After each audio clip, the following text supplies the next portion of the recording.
Hey there, travel mates. We have a painting and we have a Zizou.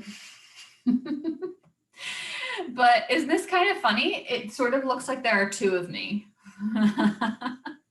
Except the one is super creepy and very pale. Very, very pale skinned right now. She even looks more pale on the video than in real life. But yeah, this is where we're at. I have worked on this now for 2 days. 2 days into this adventure of my self-portrait. But yeah, it's been a wild ride. I don't even know where to start, but I want to tell you about it. And I wrote down a few notes, so I'll just go in this random order of notes. I hope that your journey has been going great, that you've been having some exciting adventures as well. And if not, then I have some ideas on how you can shake things up for better or for worse. I've done that this week. Okay, so let me start with this. Number one, hang on one second. Zizou, he's gonna distract me if he's walking all over my stuff. I'm just gonna, can you settle? He's thinking about it. He's right there. Zizou, can you settle, please? Okay, sorry. There we go. So, okay, number one, painting has opened up a million bazillion possibilities and ideas in my mind. Okay, that's a slight exaggeration. Has opened up a world of possibilities in my mind. And by that, I mean, there are just so many ways to use paint and to create with paint. It's just amazing. I mean, I kind of feel like, why haven't I been doing this my whole life? I mean, I have some. Obviously, this is not the first time I've painted, but as you know, if you've been following these videos, it's the first time in a while that I've painted. And it just feels like I am entering into a wonderland of possibilities. Can you lie down, please? So some funny things have been happening in my brain with this. Number one is, while I'm painting, it's like there are a million little mini decisions to make. And I pretty much let my intuition guide most of those decisions. I don't have, since I'm not really formally trained in painting, I mean, I got some formal training, but not loads of it. I'm just all going on based on like what feels right, what feels like the right direction to take this, kind of like I said with the background. I started off doing a white background. It didn't feel right, and I switched it up. So following my intuition is the way I'm like navigating all of those possibilities, all of those mini, decisions to make. Another thing that's happening with this world of possibilities is I have been seeing images, like more images coming to my mind of potential paintings and colors. Like, I'm thinking more in colors. And I generally do think in the form of images. I'm a very visual person and I'm very drawn to colors. I mean, I've also talked about that. Like when I paint my nails, I get really excited. When I see, a pretty colored flower, I get really excited. And so I am just like indulging in this world of color that's at my disposal as I paint. And it's infiltrating my brain, and my daydreams and my visions are getting very vivid. And I'm just thinking of all of these cool things that I could create. So that's what I mean by like, it's opened up this world of possibilities in a different way than it works with printmaking. So I probably, just because this is a very like new medium for me. So you're right on top of my list. Oh no, I disturbed him. Now he's gonna walk around on my stuff and show his rear end like he likes to do. Okay. back to my notes here. So the sense of possibility and freedom that comes along with painting. Which, by the way, there's a quote in the book, The Artist's Way, that I want to share with you about the kind of double-edged sword of having all of these possibilities and having this kind of freedom. Here it is. So she says, anyone honest will tell you that possibility is far more frightening than impossibility, that freedom is far more terrifying than any prison.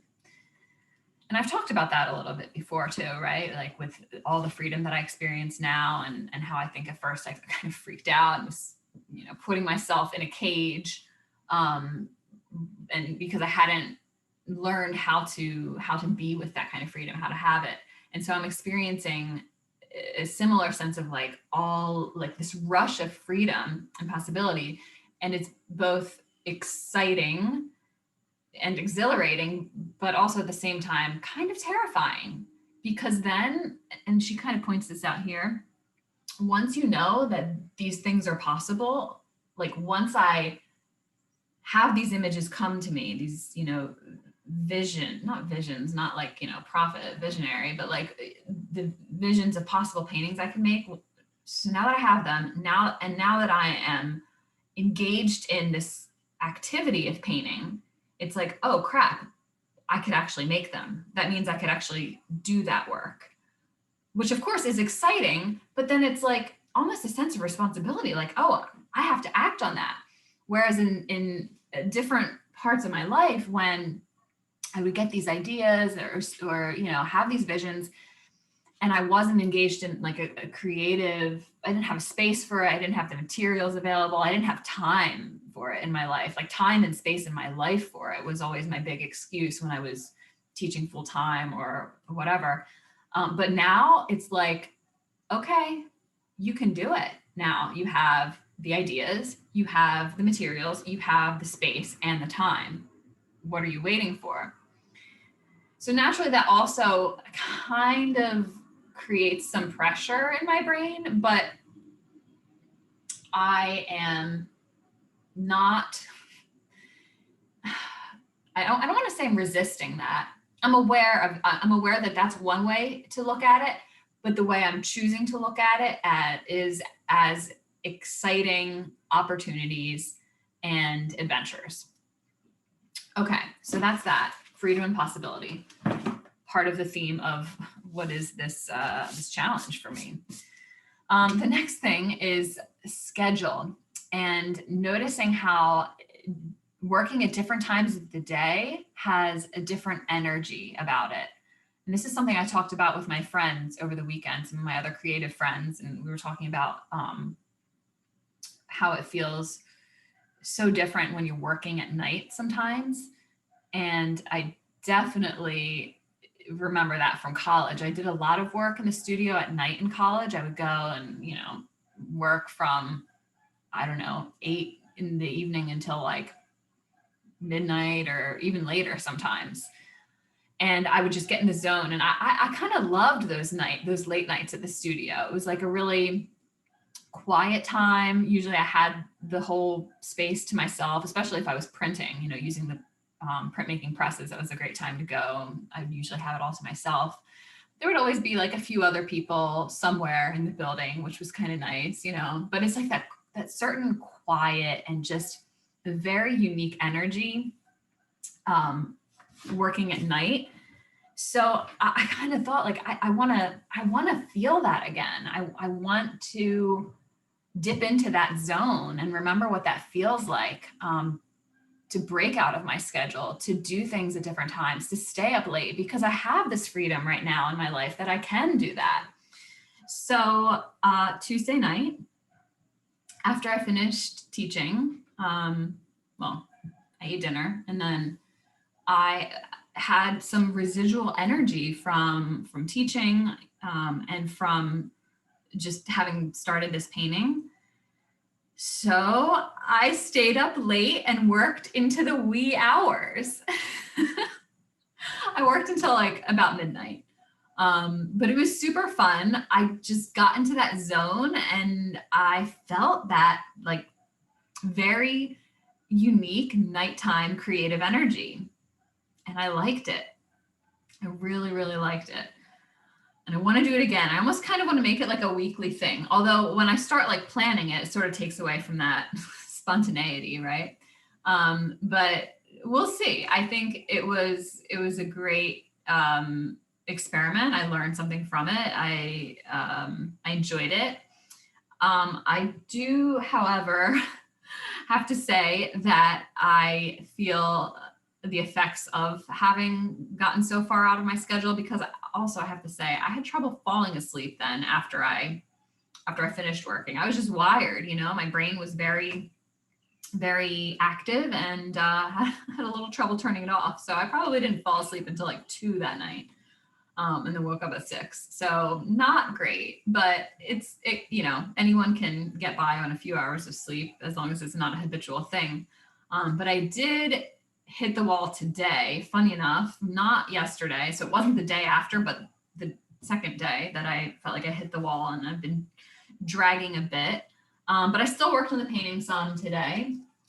And like I said, it was worth it. So I'm experimenting with doing things at different times of the day, and maybe that's something you want to play with too, you know, for your project or your hobby or just work or schoolwork. What happens when you switch it up? And if you're normally a person who studies at night, what happens when you make time, you know, first thing in the morning to put in 30 minutes of studying Spanish or whatever? Or if you're normally a person that does things in the morning, what happens? You know, maybe you want to try it with a creative activity or some kind of like musical or expressive activity. What happens when you do it at night? Does it feel different? Do you enjoy it? Do you have more inspiration? Yeah, just kind of fun to see and to know yourself. That plays into the self-awareness part of this, right? Another thing I wanted to mention is, yeah, I'm experimenting with colors and techniques. Painting in color is a lot more challenging than the black and white painting that I did. And I like it because I love color. Love color. And I just enjoy, like, I get pleasure out of just mixing, you know, taking my palette knife and like mixing up the paints and, you know, just playing with different combinations and different ratios of, you know, colors to get the color I want. But I am not happy with the color in this painting so far. So I'm going to work on that. The face is, and not that I'm going for a real, you know, really realistic painting, but it's not pleasing to look at, although that's not necessarily my goal for this either. What I do really like about this painting, I love the background. I am enjoying the butterflies. I really like this butterfly. I experimented with like a different technique where I like take a crumpled up paper towel and kind of like roll it over and remove some of the layer. Like I do washes and then I remove some of the layers and then add in some more. So that was fun, you know, just experimenting with different techniques. But I don't love what's going on here. And just the face, the tone of the face needs some work. I'm also thinking, this is pretty flat right now. I use pretty thin paints, like I thin them down with water and approached it as more like washes and building up the layers of that. But I kind of want to just take a bold approach and start putting down some thicker paint. Kind of more, you know, along the lines of like Van Gogh technique, impressionist technique in general, mixing the paint colors in directly on the canvas rather than mixing them up on the palette, which is more of the classical approach. So I might completely ruin it by doing that and like just going at it with really thick paint and like bolder lines. Yeah, more like creating more physical texture. But yeah, I might ruin it, but you know what? It doesn't matter. That's not what this is about. I'm using this as just training grounds, like to practice. and to experiment. And also, let's be honest, I'm not going to hang this on my wall. I don't think anyone in their right mind would want to hang this on their wall. So what have I got to lose? Absolutely nothing. So yeah, I think that's what I'm going to do with it next. And the last thing I wanted to mention is I've been very entertained through this process by my own like internal brain commentary that happens as I'm painting. And it's all over the place. It sounds, let's see if I can imitate it. It sounds something like, oh, this is nice. Oh, wow, I didn't know I could do that. Wonder what would happen if I do this. Oh my gosh, this is so much fun. Oh my God, this is so hard. This is so difficult. Oh man, how am I gonna make this look good? Oh, this is a disaster. Oh wait, what if I do this? Oh, this is really fun. Oh wow, that looks way better than I expected. Huh, that looks pretty good. You see what I'm saying? So that's the best I could imitate it. I kind of wish I could just like plug a microphone into my brain and you could hear it because it's really funny. And it's just all over the place, like up and down from I love this to I hate this to piece of tape, sorry, to like, this is so difficult. And then, you know, the next minute I'll be thinking, oh man, I'm pretty good at this. So it's just funny. I mean, do you get this at all? Do you have like an internal commentary, like monologue running through your head at any given time? I think a lot of us do. Some people refer to that as the monkey mind, right? The monkey mind, the just overactive brain. But it is what it is. I'm entertained by it. I don't take at this point in my life, I don't take my thoughts too seriously, usually, because I just know that's how my brain works. I make judgments. I'm constantly like assessing. I'm constantly thinking, oh, I could do this or do that. So anyway, that pretty much sums it up. So I hope you've been having some fun and some exciting adventures. And like I said, if you want to shake things up a little bit, try switching up your schedule, try looking at different things. Also, I was feeling really inspired this morning by some of this dark academia aesthetic. Have you heard of this? It's like kind of a trend right now. But I was looking at images on Pinterest from this particular type of aesthetic. So look it up if you're in the mood for something kind of appropriate for fall and Halloween month, October. And I feel like this is appropriate too because it's super creepy. And as my husband said, it's intense. Yes, it is intense. And I take that as a compliment. And I think it's an accurate reflection of me as a person because I can be a little intense sometimes. So I think that means I'm on the right track here. What do you think?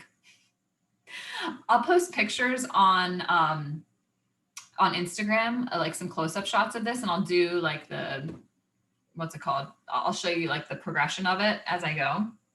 I'll probably do that tomorrow or Saturday because this video I had to record on Zoom since my phone is still like out of storage.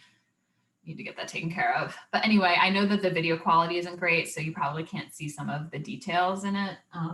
So I'll post some pictures eventually and you can check them out. Follow me. I have 3 accounts. It's kind of ridiculous. I have my personal one, holly.u.1525. I have my art account, holly.portfolio. And then I have the account for this channel, also for the podcast, which is life.betweenclasses. So I don't know where the pictures will appear. Maybe one of them, maybe all of them. You can follow me in all if you want. If you want to, no pressure. Also, if you want to, you can subscribe to this channel. I don't know why you would. No, I'm just kidding. I have 19 subscribers. So that's cool. Thanks, guys. It's fun to feel like I'm connected to you, even if it feels one way when I'm doing this. But I imagine that you're here with me, or that you're watching these. So I am cheering you on, and I hope you have a great rest of your day or your week. I'm not sure if I'm going to check in tomorrow. Maybe, maybe not. We'll leave it at that. So I'm thinking of you, sending love, and happy travels. And may the force be with you. I will talk to you again very soon.